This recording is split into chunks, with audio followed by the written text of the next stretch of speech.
जय हिंद। स्वागत है हमारे YouTube चैनल जीएस एक्सपर्ट में। इससे पहले की क्लास में हम लोग संसद को अच्छा से समझ चुके हैं, लोकसभा को समझ चुके हैं। आइए इस वीडियो लेक्चर में हम लोग समझते हैं राज्यसभा क्या है। राज्यसभा की चर्चा आर्टिकल 80 में है।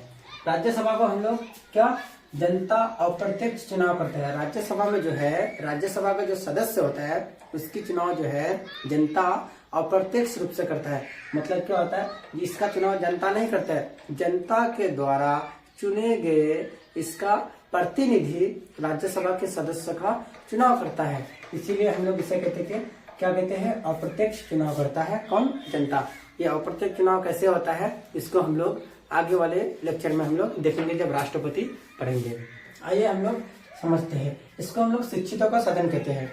क्या कहते हैं, राज्यसभा को शिक्षितों का सदन कहते हैं, क्योंकि यहाँ पढ़े लिखे सब लोग जाते हैं, इसलिए इसे हम लोग शिक्षितों का सदन कहते हैं। इसका कार्यकाल जो होता है वो अस्थायी होता है। इसका कार्यकाल क्या होता है, अस्थायी होता है। इसका कोई फिक्स कार्यकाल, इसका कोई जो ना फिक्स कार्यकाल होता है। इसका जो है कार्यकाल अस्थायी होता है, फिक्स होता है, ठीक है। इसका सदस्य का जो कार्यकाल है वो 6 साल होता है। कितना, 6 साल होता है। ये विघटन नहीं हो सकता है। ये क्या, ये भंग हो सकता है कभी, क्या नहीं, क्योंकि इसके बहुमत के आधार पर सरकार ही नहीं बनती है, तो ये भंग कैसे होगा, ये भंग नहीं हो सकता है। जैसे हम लोग लोकसभा में पढ़े हैं कि ये विघटन हो सकता है, लेकिन ये विघटन नहीं हो सकता है। लोकसभा में विघटन हो सकता है, या कंफ्यूज नहीं होना है, लेकिन राज्यसभा में विघटन नहीं हो सकता है। उसका कार्यकाल जो है, लोकसभा में हम लोग पढ़े 5 साल, लेकिन इसका कार्यकाल 5 साल नहीं है, इसका अस्थायी है। इसका सदस्य का कार्यकाल 6 साल है, उसका सदस्य का कार्यकाल कितना है, 5 साल है। आइए हम लोग समझते हैं। इसे हम लोग उच्च सदन भी कहते हैं, क्योंकि यहाँ शिक्षित लोग बैठते हैं, इसलिए इस सदन को हम लोग उच्च सदन भी कहते हैं। ये ऑफिशियली जो है संविधान में इसको ज्यादा वरीयता दिया गया है, लेकिन रियल में जो है, रियल में जो पावर है, सबसे ज्यादा शक्ति जो है वो लोकसभा के पास है। आइए हम लोग ये उच्च सदन कहते हैं। इसके बहुमत से पीएम नहीं बनते हैं। इसके बहुमत से क्या पीएम बनते हैं, इसके बहुमत से पीएम नहीं बनते हैं। इसके लिए एज जो है, आपको इसका सदस्य बनने के लिए एज होना चाहिए 30 ईयर होना चाहिए। कितना, 30 ईयर होना चाहिए। इसे बुढ़ों का सदन कहते हैं, क्योंकि 30 साल का आदमी तो जवान नहीं कहलाएगा, इसीलिए इसे बुढ़ों का सदन कहते हैं। 30 साल के बाद ही जाता है यहाँ सदस्य बन के, इसलिए द्वितीय सदन भी कहते हैं। प्रथम सदन हो गया हमारा लोकसभा, क्योंकि उसके बहुमत के आधार पर जब सरकार बनती है तो उसे प्रथम सदन कहते हैं। इसके बहुमत के आधार पर सरकार नहीं बनती है, इसलिए इसे द्वितीय सदन कहते हैं। आइए अब उसका अधिकारी हम लोग, उसका जो लोकसभा का अधिकारी के बारे में हम लोग पढ़े हैं, अध्यक्ष और उपाध्यक्ष। अब इसका भी अधिकारी होगा ना राज्यसभा में, तो इसका जो अधिकारी होता है वो सभापति और उपसभापति होता है। इसका अधिकारी कौन होता है, सभापति और उपसभापति। सभापति महोदय होता है, ये भारत का जो है उपराष्ट्रपति ही होता है। राज्यसभा का अधिकारी कौन है, सभापति, ठीक है। आइए हम लोग समझते हैं। इसके पास जो मैक्सिमम सीट है कितना है, 250। इसमें मैक्सिमम सीट हम लोग कितना पढ़े थे, 552, लेकिन इसमें लोकसभा की जो राज्यसभा की जो मैक्सिमम सीट है 250 है। वर्तमान में जो है राज्यसभा की जो सीटें है 245 है। कितना है, 245। ध्यान से सब चीज देखना है। वर्तमान में राज्यसभा के पास कितना सीट है, 245 सीट है। आइए अब 245 सीट है, इसमें से जो है 12 जो है मनोनीत सदस्य होते हैं। इस 245 में 12 मनोनीत सदस्य, राष्ट्रपति मनोनीत करते हैं 12 सदस्य को।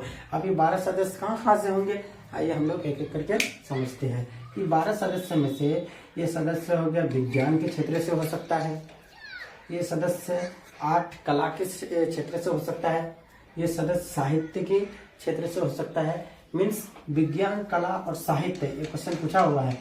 विज्ञान, कला और साहित्य के क्षेत्र से 12 सदस्य हो सकते हैं, जिसको राष्ट्रपति क्या करते हैं, मनोनीत करते हैं। अब राष्ट्रपति कौन सा अनुच्छेद के तहत पर इसे मनोनीत करेंगे, तो भारत के संविधान के आर्टिकल जो 80 का क है, ठीक है, इसी के तहत 12 सदस्य को मनोनीत करते हैं राज्यसभा में। अब इसका सदस्य का जो है चुनाव कैसे होता है, आइए हम लोग एक एक करके समझते हैं। राज्यसभा के जो सदस्य होता है इसका कार्यकाल मेरे भाई कितना होता है, 6 साल का होता है, ठीक है। और इसका जो है चुनाव प्रत्येक 2 वर्ष में होता है। आप सुन के हैरान हो गए कि प्रत्येक 2 वर्ष में राज्यसभा का चुनाव होता है। हाँ जी, गलत नहीं, सही सुन रहे हैं आप। क्या कि राज्यसभा के जो सदस्य का कार्यकाल होता है वो तो 6 साल होता है, लेकिन प्रत्येक 2 वर्ष में राज्यसभा के सदस्य का चुनाव होता है। कैसे होता है आइए, 1/3 1/3 1/3 ये क्या है, 1/3 हिस्सा का 2 साल में हो गया, फिर 2 साल बाद 1/3 हिस्सा का होगा, फिर 2 साल बाद 1/3 हिस्सा का होगा। 33 से 99% 33% करके चुनाव होता है, 3 बार में होता है। ठीक है, ये 6 साल कार्यकाल पूरा करेगा राज्यसभा के सदस्य, लेकिन चुनाव होगा प्रत्येक 2 वर्ष में। आइए कैसे हम लोग समझते हैं। जैसे कोई सदस्य 2010 में बना, राज्यसभा के कोई सदस्य 2010 में बना, तो उसका जो फिर 2010 में हो गया, फिर 2 साल बाद चुनाव होना है। ठीक है, फिर 2012 में चुनाव होगा। ये मान के चले, ऐसे समझते हैं हम लोग। 1/3 सदस्य का जो है चुनाव 2010 में होगा, फिर 1/3 सदस्य का चुनाव क्या हो गया 2012 में होगा, फिर 1/3 सदस्य का चुनाव 2014 में हुआ। इसके बीच 2010 और 2012 के बीच में जो गैप है, कितना साल का डिफरेंस है, 2 साल का है। इसका मतलब 2010 में चुनाव हुआ, फिर 2012 में होगा, फिर 2014 में होगा। अब बोलिएगा कि सर एक चीज कंफ्यूज हो गए हम कि 2010 से 2012 के बीच में अंतराल है 2 साल का, लेकिन इसका सदस्य का कार्यकाल तो आप बता रहे हैं 6 साल। यहाँ कंफ्यूज नहीं होना है। यहाँ 2010 में जो सदस्य चुना गया, यहाँ ये चीज ध्यान से सुनिएगा, काफी ध्यान से, बहुत ही इंपॉर्टेंट टॉपिक है और कंफ्यूजन टॉपिक है। आइए हम लोग साधारण भाषा में समझते हैं। 2010 में कोई भी सदस्य का चुनाव हो गया, ठीक है, फिर 2012 में चुनाव होना है 2 साल की गैप पर। तो यहाँ का जो सदस्य है, अब पुनः इसका चुनाव 2016 में होगा। सही सुनते हैं आप, मतलब जो सदस्य 2010 में चुना गया, उसका जो चुनाव होगा अब 2016 में होगा। इसका यहाँ का सदस्य का चुनाव 2012 में नहीं होता, ये अलग सदस्य का होता है। यहाँ का 2014 में नहीं, ये अलग अलग सदस्य का होता है। मीन्स 2010 में जो सदस्य चुनाव हो गया, अब उसका जो चुनाव होगा वो 2016 में होगा। 2012 का जिसका चुनाव हो गया, फिर उसका चुनाव कब होगा 2018 में होगा। 2014 में जिस सदस्य का चुनाव हो गया, फिर उसका पुनः चुनाव कब होगा 2020 में होगा। यहाँ आपको डिफरेंट देखना है, 2010 और 2016 के बीच में कितना साल का डिफरेंट है, 6 साल का डिफरेंट है। तो ये जो है, ये 6 साल का जो डिफरेंट है, ये 6 साल का डिफरेंट है, ये सदस्य का किसको रिप्रेजेंट करता है, कार्यकाल का। किसका, सदस्य का जो है ये कार्यकाल को दर्शाता है। ठीक है, सदस्य का कार्यकाल। इसका मतलब समझ में आया कि नहीं? अगर यहाँ अगर कन्फ्यूज हो गए तो एक बार वीडियो को पॉज करके देख लीजिए। ठीक है, जय हिंद। वीडियो अगर अच्छा लगे, आइए अब हम लोग, यहाँ छूट गया था क्या कि राज्यसभा का जो सदस्य होता है उसके लिए क्या योग्यता होना चाहिए, उसको हम लोग समझते हैं। राज्यसभा के जो सदस्य होते हैं, कहाँ के, राज्यसभा के सदस्य का योग्यता, पहला क्या होगा, वो भारत का नागरिक हो। तो क्या हो, भारत का नागरिक हो। उसके बाद क्या है, 30 साल का उम्र हो, 30 साल का हो, पागल या दिवालिया ना हो। ये बने, पागल या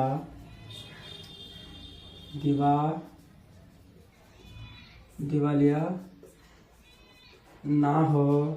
उसके बाद क्या हो गया, वो भारत का नागरिक हो, 30 साल का, 30 साल उसका उम्र पूरा हो गया हो, पागल या दिवालिया ना हो। उसके बाद जो है लाभ का पद पर ना हो, लाभ का पद पर ना हो। अब ये लाभ का पद क्या है, आइए हम लोग इसको सबसे, लाभ का पद को हम लोग समझेंगे राष्ट्रपति वाला टॉपिक में, लेकिन मोटा मोटी अभी हम लोग समझाते थे। एमपी एमएलए जो है ये लाभ का पद नहीं है, ये जनता का सेवक है। कहा क्या जाता है, एमपी एमएलए लाभ का पद नहीं है, लेकिन ये जनता का सेवक है। आप सेवा कैसे कर रहे हैं तो आप लोग समझते ही होंगे। लाभ का जो पद है, जैसे सरकारी टीचर है, कोई सरकारी कर्मचारी है, ये सब क्या हो गया, लाभ का पद हो गया। अगर आप लाभ के पद में है तो पहले उसको इस्तीफा दे दीजिए, तब राज्यसभा का चुनाव लड़िए। ठीक है, जय हिंद।